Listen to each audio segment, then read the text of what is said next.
Now, when it comes to really making this work, you have to have clients. End of story. Now, when it comes to getting clients, there's a few things that I think we need to talk about. Now, one of the first things is that you really have to avoid hard sales. People hate being sold to. They really, really do. You know, think about it. Do you like someone coming up to you and say, hey, would you like to buy this? Do you like to be hassled by a shop assistant in the store? No, you don't. None of us do. Hard sales with small to medium sized companies do not work. These are companies that are used to people coming in to sell to them. Happens all the time, and to be honest, they're probably mostly bored of it. They don't like salespeople.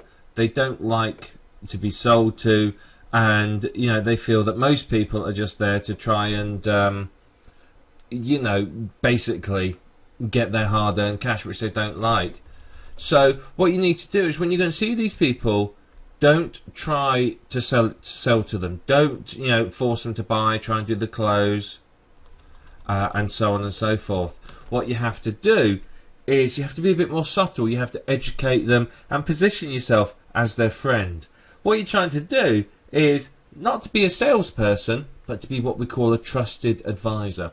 This is someone that they can go to, and obviously then, you know, you are the one that will tell them how to do this, how to do that, how to benefit from the internet. You don't try and sell them anything, you're just helpful.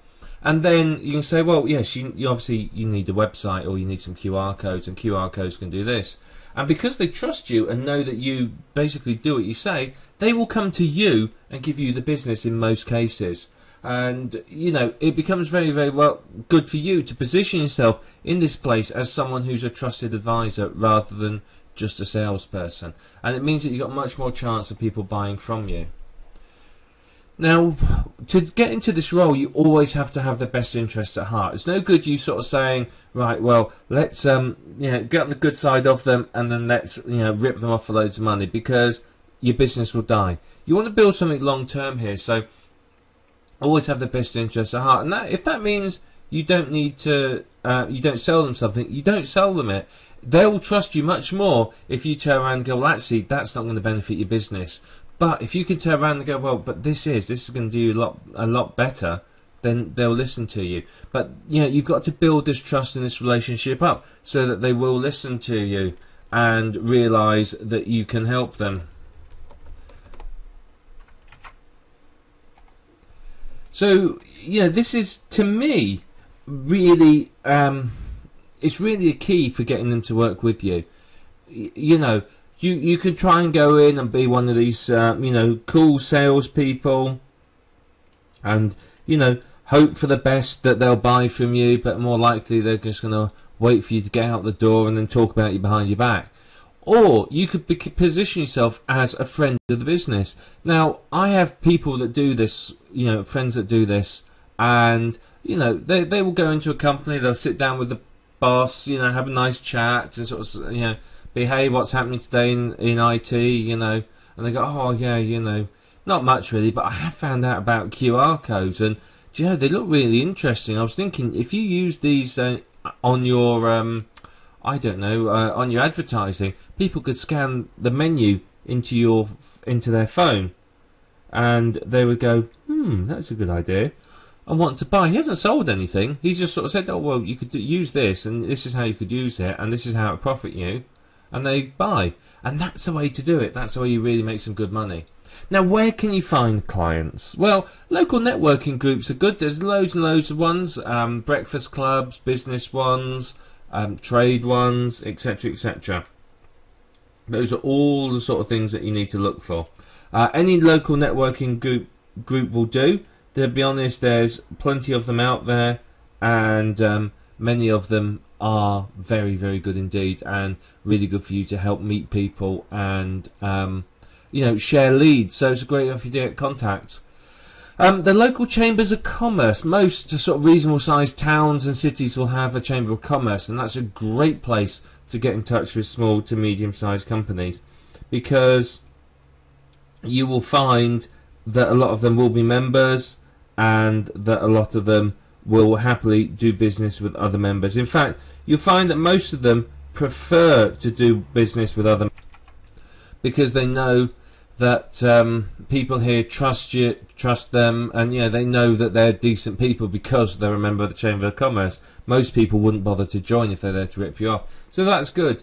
And any business associations you can find as well. Those are very, very powerful, very helpful too. So look for those sort of places to find your clients. Now you can cold call companies if you really want, but a lot of people don't like cold calling, and they find the conversions are low. But if it's something you want to do, then brilliant, give it a go. Try it, because you can find that you get results from it. Postcard marketing or sending out reports or anything like that can work very well. Send them a detailed report, but make sure it's handwritten. If you want the envelope handwritten, ideally, and to a specific person, not just to the IT person, something like that. So sending out postcards with information on it, nice looking ones, not too expensive, again, very, very good. Email marketing can be very effective, again, if it's done well, and obviously it's done with sort of within the law, if you like, so you're not spamming. So any of that will work well with these companies. You can contact them via email personally and send them a report or some information or whatever. I would think about doing that. I would look at as well free assessments, reports. Look at the 10 deadly sins of a business website. Why your site isn't #1. Get more leads through your website. Increase your leads 70% with a top ranking website. How your site is failing in the search engines. All these sort of things can really, really help get you through the door. Because you go and look at somebody's website, see where it's ranking for its main keywords, see what keywords it is ranking for. Well, it's not.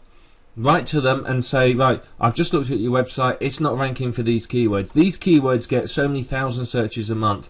If you could rank for these and get in the top 3, you'd get approximately this many more people coming through to your website, which would mean to you so many more conversions, etc., etc. And I guarantee they'll listen to you. The thing is even if they say no, you ask them nicely, look, do you mind if I keep in contact and I send you some good information every now and then? I want to keep in touch and just share with you some of the information about how the internet can help you. In most cases they will say yes, particularly if you provided valuable information up front. And doing that means that you can market to them continually. They might not buy now, but later on you build a relationship, they'll buy from you. It might be that they look at what you're selling now. You might be selling SEO and they go, well, we don't really want that. But 2 months down the line, when you're busy talking about QR codes, they go, I see the value of those, and they phone you up and place an order. So massive potential here for you, really. And as long as you're sensible, you're smart, you're polite, and you think about your clients, you won't have any trouble at all in getting them through the door. So there's some advice and some tips for you on how you can get some clients, which will really, really help you to build your mobile marketing business.